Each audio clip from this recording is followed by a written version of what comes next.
लेकिन इसे आप उसने इत्तेफाक किए या मियाँ नवाज शरीफ साहब की बदकिस्मती कि ये जो उन्होंने 5 आर्मी चीफ्स लगाए वो नवाज शरीफ साहब के हक में कभी बेहतर साबित नहीं हुए। हम उसकी वजूहत में नहीं जाते। जनरल कमर जावेद बाजवा साहब जो हैं वो अगर चाहें तो इसके अंदर एक बड़ा अहम किरदार अदा कर सकते हैं कि लेफ्टिनेंट जनरल आसिम मुनीर को अगला आर्मी चीफ लगाया जाए। मौजूदा सूरत हाल के अंदर पाकिस्तान तहरीक इंसाफ तो खुद ज़ेर ताब है। हमें PDM की हुकूमत जो है इक़्तिदार में नज़र आ रही है, तो मैं ये समझता हूँ कि लेफ्टिनेंट जनरल फैज़ हमीद आर्मी चीफ की दौड़ से शायद बाहर हो चुके हैं। लेकिन इसका जो सबसे फ़ायदा ज़्यादा होगा वो लेफ्टिनेंट जनरल अज़हर अब्बास को होगा। आसिफ अली ज़रदारी साहब के साथ 2 साल उनके मिलिट्री सेक्रेटरी रहे और जिस तरीके से ये पाकिस्तान की मौजूदा सूरत हाल है और PDM के अंदर जो आसिफ अली ज़रदारी साहब का असर और रसूख है, तो हो सकता है कि इनको आसिफ अली ज़रदारी साहब की तरफ से कोई खुशगवार सरप्राइज़ मिल जाए। अस्सलाम वालेकुम नाज़रीन, मैं हूँ इश्तियाक गुंदल और आप मेरा यूट्यूब चैनल देख रहे हैं। आज जिस टॉपिक के ऊपर मैं बात कर रहा हूँ वो इंतहाई अहमियत का हामिल है और इंतहाई दिलचस्प भी। अभी हम देखते हैं कि जो PDM है उन्होंने मुश्किल तरीन फ़ैसलों में से कुछ ही दिनों के बाद एक और मुश्किल तरीन फ़ैसला करना है कि पाकिस्तान का अगला आर्मी चीफ कौन होगा। हम देखते हैं कि नवंबर के आखिरी हफ्ते के अंदर मौजूदा army chief general Qamar Javed Bajwa की मुद्दत मुलाजमत ख़त्म हो जाएगी और जब आर्मी चीफ की तैनाती का मामला होता है तो उसके हवाले से हम देखते हैं कि सियासी जमातें जो हैं वो हमेशा कन्फ्यूजन का शिकार रहती हैं। बहुत सोच विचार के बाद किसी को अपना आर्मी चीफ लगाती हैं, लेकिन बाद में हम देखते हैं कि वो अक्सर उनको सरप्राइज़ मिलता है। लेकिन अगर हम पाकिस्तान की तारीख उठाकर देखें तो 1972 से लेकर अब तक 10 जो आर्मी चीफ्स थे, इनमें से 5 जो आर्मी चीफ थे वो साबिक वज़ीर आज़म नवाज शरीफ साहब ने तैनात किए, उनको आर्मी चीफ लगाया। लेकिन इसे आप उसने इत्तेफाक किए या मियाँ नवाज शरीफ साहब की बदकिस्मती कि ये जो उन्होंने 5 आर्मी चीफ्स लगाए उनके बारे में कहा जाता है कि वो नवाज शरीफ साहब के हक में कभी बेहतर साबित नहीं हुए। हम उसकी वजूहत में नहीं जाते, लेकिन हमने देखा कि अक्सर आर्मी चीफ्स की वजह से मियाँ साहब को बिल आखिर घर भी जाना पड़ा।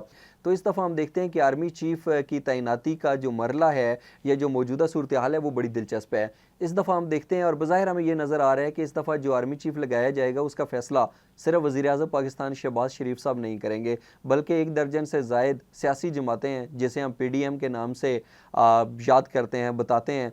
उन्होंने मिलकर एक फ़ैसला करना है कि अगला आर्मी चीफ कौन होगा। लेकिन इसके साथ साथ जैसा कि मैंने आर्मी चीफ्स के हवाले से आपको बताया कि 1972 से लेकर अब तक जो है 5 आर्मी चीफ नवाज शरीफ साहब ने लगाए, लेकिन वो उनके हक में बेहतर साबित नहीं हुए। तो अब बज़ाहिर ऐसा नज़र आ रहा है कि शायद वो किसी भी अपने मोस्ट फेवरेट लेफ्टिनेंट जनरल को आर्मी चीफ लगाने की बजाय हो सकता है कि सीनियरिटी के हवाले से आर्मी चीफ लगाया जाए। यहाँ पर एक अहम सवाल पैदा होता है कि मौजूदा सूरत हाल के पेश नज़र जो मोस्ट सीनियर लेफ्टिनेंट जनरल्स हैं वो कौन कौन से हैं। तो इसका एक तो ये है कि अगर हम 6 लेफ्टिनेंट जनरल्स की बात करें जो इस टाइम सीनियर हैं, तो उनमें से 4 का जो तल्लुक है वो एक ही बैच से है। जब एक ही बैच से है तो फिर कैसे पता चलेगा कि उनमें से सीनियर कौन है। तो इसका फैसला उनके PA नंबर को देखकर किया जाता है।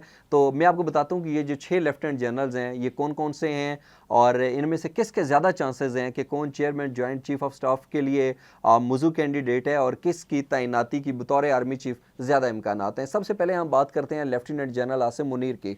जब अगले चीफ ऑफ आर्मी स्टाफ और chairman joint chief of staff committee के तकर्रर का फैसला किया जाएगा तो लेफ्टिनेंट जनरल आसिम मुनीर लाट में सबसे सीनियर होंगे। गोया कि सितंबर 2018 में उन्होंने 2 स्टार जनरल के ओहदे पर तरक्की दी गई थी, लेकिन उन्होंने 2 माह बाद चार्ज संभाला, जिसके नतीजे में लेफ्टिनेंट जनरल के तौर पर उनका 4 साल दौर 27 नवंबर को उस वक्त ख़त्म हो जाएगा जब मौजूदा चीफ ऑफ आर्मी स्टाफ और chairman joint chief of staff committee अपनी फौजी वर्दी उतार रहे होंगे। आज चूँकि 2 स्टार जनरल्स के तकर्रर के लिए सिफारिशात और फैसले कुछ देर पहले किए जाते हैं, इसलिए ये फैसला जनरल कमर जावेद बाजवा साहब को करना है कि आया उनका नाम इस लिस्ट में होना चाहिए या नहीं। यानी कि जनरल कमर जावेद बाजवा साहब जो हैं वो अगर चाहें तो इसके अंदर एक बड़ा अहम किरदार अदा कर सकते हैं कि लेफ्टिनेंट जनरल आसिम मुनीर को अगला आर्मी चीफ लगाया जाए। इसके साथ साथ दूसरे नंबर पर लेफ्टिनेंट जनरल साहिर शमशाद मिर्ज़ा और लेफ्टिनेंट जनरल साहिर शमशाद मिर्ज़ा जो हैं ये जैसा कि मैंने कहा कि अभी जब नवंबर के अंदर आर्मी चीफ रिटायर्ड हो जाएंगे तो एक ही बैच के जो 4 लेफ्टिनेंट जनरल्स हैं उनमें अगर हम देखा जाए तो जो सबसे सीनियर हैं वो लेफ्टिनेंट जनरल साहिर शमशाद मिर्ज़ा हैं। इनका ताल्लुक सिंध रेजिमेंट से है जो कि मौजूदा chairman joint chiefs of staff committee general Nadeem Raza की पेरेंट यूनिट है। लेफ्टिनेंट जनरल साहिर शमशाद मिर्ज़ा का फ़ौज में बहुत मुतासर कुन कैरियर रहा है और गुज़श्ता 7 बरसों के दौरान उन्होंने अहम लीडरशिप ओहदों पर भी काम किया है। अक्टूबर 2021 में इन्हीं कोर कमांडर रावलपिंडी तैनात किया गया ताकि इन्हें ऑपरेशनल तजर्बा हासिल हो जाए और वो अहम ओहदों के लिए अहल हो जाएं। अब मेरी नज़र में लेफ्टिनेंट जनरल साहिर शमशाद मिर्ज़ा शायद आर्मी चीफ की तैनाती के मामले में अगर बात की जाए तो उसके इम्कानात कम है, लेकिन chairman joint chief of staff committee के लिए वो सबसे मौजूद तरीन उम्मीदवार हो सकते हैं। तीसरे नंबर पर लेफ्टिनेंट जनरल अज़हर अब्बास हैं। और जिस तरीके से हम पाकिस्तान की मौजूदा सूरत हाल की बात करते हैं और हम देखते हैं कि जिस तरीके से सरहद पर पाकिस्तान और हिंदुस्तान के दरमियान हमेशा कशीदगी की फ़िज़ा बरकरार रहती है, तो लेफ्टिनेंट जनरल अज़हर अब्बास वो लेफ्टिनेंट जनरल हैं जिनका पाक भारत जो सरहद है वहाँ पर वो सबसे ज़्यादा उस हवाले से तजर्बा रखते हैं। इस वक्त वो चीफ ऑफ स्टाफ हैं। वो GHQ में ऑपरेशंस और इंटेलिजेंस डायरेक्टरेट्स की निगरानी करते हुए अमली तौर पर फ़ौज को चलाते हैं। इससे कबल वो 10 कोर की कमांड कर चुके हैं। 10 कोर रावलपिंडी में तैनात होती है, लेकिन इसकी असल तवज्जो कश्मीर पर होती है और ये सियासी हवाले से भी अहम कोर है। ये इस बात का इशारा है कि उन्हें मौजूदा आर्मी चीफ का मुकम्मल एतमाद हासिल है। और मेरी मालूमात के मुताबिक लेफ्टिनेंट जनरल फैज़ हमीद, हम देखते हैं कि जब वो DG-ISI तैनात थे तो उसके बाद हमने देखा कि जब लेफ्टिनेंट जनरल नदीम अंजम को DG-ISI तैनात किया गया तो पाकिस्तान तहरीक इंसाफ की तरफ से खुलकर उसकी मुखालफत भी की गई और लेफ्टिनेंट जनरल फैज़ हमीद साहब जो हैं उन पर हम देखते हैं कि उनके ऊपर एक लेबल भी लगाया गया कि वो पाकिस्तान तहरीक इंसाफ के सबसे ज़्यादा बड़े जो हैं वो सपोर्टर हैं। इस वजह से जब उनके ऊपर सियासी लेबल लगा तो अब जो आर्मी चीफ की दौड़ है उसमें मैं ये समझता हूँ कि शायद लेफ्टिनेंट जनरल फैज़ हमीद बाहर हो चुके हैं, वो शायद उसमें शामिल ना हो, लेकिन इसका जो सबसे फ़ायदा ज़्यादा होगा वो लेफ्टिनेंट जनरल अज़हर अब्बास को होगा। इसके बाद नंबर आता है लेफ्टिनेंट जनरल नोमान महमूद का। बलोच रेजिमेंट से ताल्लुक़ रखने वाले लेफ्टिनेंट जनरल नोमान महमूद इस वक्त नेशनल डिफेंस यूनिवर्सिटी के सदर हैं। ये command and staff college Quetta के चीफ इंस्ट्रक्टर के तौर पर भी वसी तजर्बा रखते हैं। ये शुमाली वज़ीरिस्तान में एक इन्फेंट्री डिवीज़न की कमांड कर चुके हैं, जहाँ से इन्हीं ISI में बतौर डायरेक्टर जनरल एनालिसिस तैनात कर दिया गया। याद रहे कि नवंबर 2021 के अंदर हमने देखा कि जब लेफ्टिनेंट जनरल फैज़ हमीद को कोर कमांडर पेशावर तैनात किया गया तो ये जो चेंज ऑफ कमांड थी आप वो इन्हीं की वजह से हुई और जनरल नुमान की जगह पे लेफ्टिनेंट जनरल फैज़ हमीद कोर कमांडर पेशावर तैनात हुए। 5वें नंबर पर लेफ्टिनेंट जनरल फैज़ हमीद आते हैं। आपको मालूम है कि वो DG-ISI भी रहे, उसके बाद उनको कोर कमांडर पेशावर तैनात किया गया और अब हाल ही में उनको कोर कमांडर बहावलपुर तैनात किया गया है।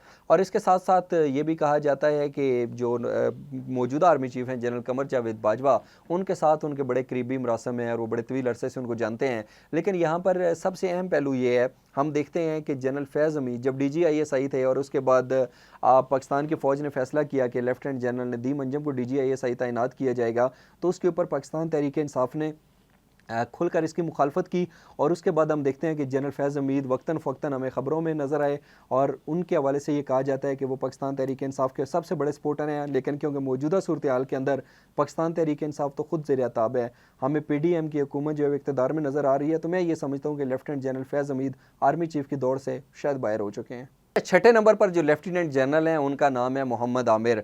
ये गुजरांवाला कोर की कमान इस वक्त कर रहे हैं और इनका जो तल्लक है वो अटरली रेजिमेंट से है। लेकिन इस हवाले से जो दिलचस्प बात है वो ये है कि 2011 से 2013 2 साल ये साबिक सदर आसिफ अली जरदारी के मिलिट्री सेक्रेटरी रहे और इसके साथ साथ जिस तरीके से आसिफ अली जरदारी साहब ने शहबाज शरीफ साहब का हाथ पकड़ा और उनको वज़ीर-ए-आज़म पाकिस्तान मुंतखब करा दिया, तो हो सकता है जिस तरीके से ये आसिफ अली जरदारी साहब के साथ 2 साल उनके मिलिट्री सेक्रेटरी रहे और जिस तरीके से ये पाकिस्तान की मौजूदा सूरत हाल है और PDM के अंदर जो आसिफ अली जरदारी साहब का असर और रसूख है, तो हो सकता है कि इनको आसिफ अली जरदारी साहब की तरफ से कोई खुशगवार सरप्राइज़ मिल जाए।